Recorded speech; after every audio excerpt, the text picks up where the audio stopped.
James and the Giant Peach, Chapter 3.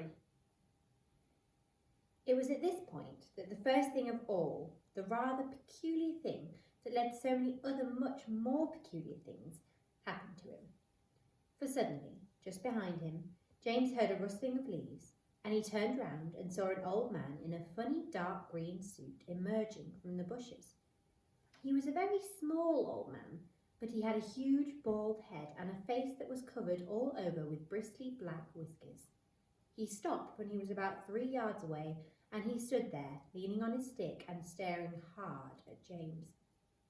When he spoke, his voice was very slow and creaky. "Come closer to me, little boy," he said, beckoning to James with a finger. "Come right up close to me, and I will show you something wonderful." James was too frightened to move. The old man hobbled a step or two nearer, and then he put a hand into the pocket of his jacket and took out a small white paper bag. "You see this?" he whispered, waving the bag gently to and fro in front of James's face. "You know what this is, my dear? You know what's inside this little bag?" Then he came nearer still, leaning forward and pushing his face so close to James that James could feel breath blowing on his cheeks. The breath smelled musty and stale and slightly mildewed, like air in an old cellar. "Take a look, my dear," he said, opening the bag and tilting it towards James. Inside it, James could see a mass of tiny green things that looked like little stones or crystals, each one about the size of a grain of rice. They were extraordinarily beautiful, and there was a strange brightness about them, a sort of luminous quality that made them glow and sparkle in the most wonderful way. "Listen to them," the old man whispered. "Listen to them move."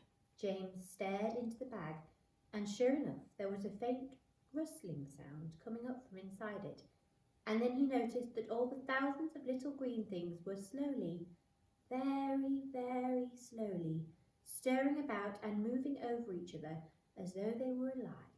"There's more power and magic in those things in there than in the rest of the world put together," the old man said softly. But, what are they?" James murmured, finding his voice at last. "Where do they come from?"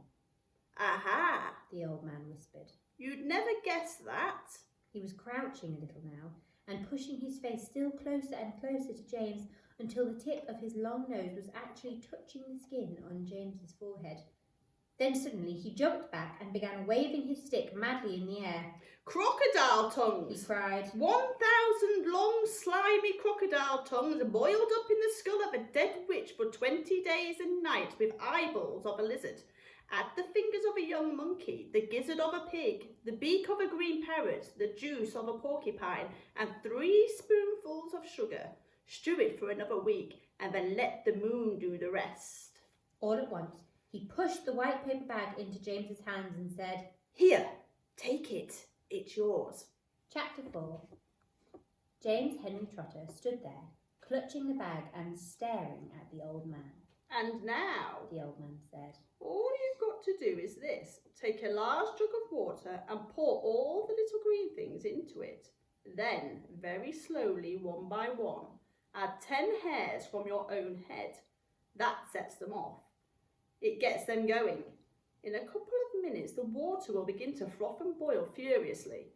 And as soon as that happens, you must quickly drink it all down, the whole jugful in one gulp. And then, my dear, you will feel it churning and boiling in your stomach, and steam will start coming out of your mouth, and immediately after that, marvellous things will start to happen to you. Fabulous, unbelievable things. And you will never be miserable again in your life. Because you are miserable, aren't you? You needn't tell me. I know all about it. Now, off you go and do exactly as I say. And don't whisper a word of this to those 2 horrible aunts of yours. Not a word. And don't let those green things in there get away from you either. Because if they do escape, then they will be working their magic upon somebody else instead of upon you. And that isn't what you want at all, is it, my dear? Whoever they first meet, be it bug, insect, animal or tree, that will be the one who gets the full power of their magic. So hold the bag tight. Don't tear the paper. Off you go. Hurry up. Don't wait. Now's the time. Hurry. With that, the old man turned away and disappeared into the bushes.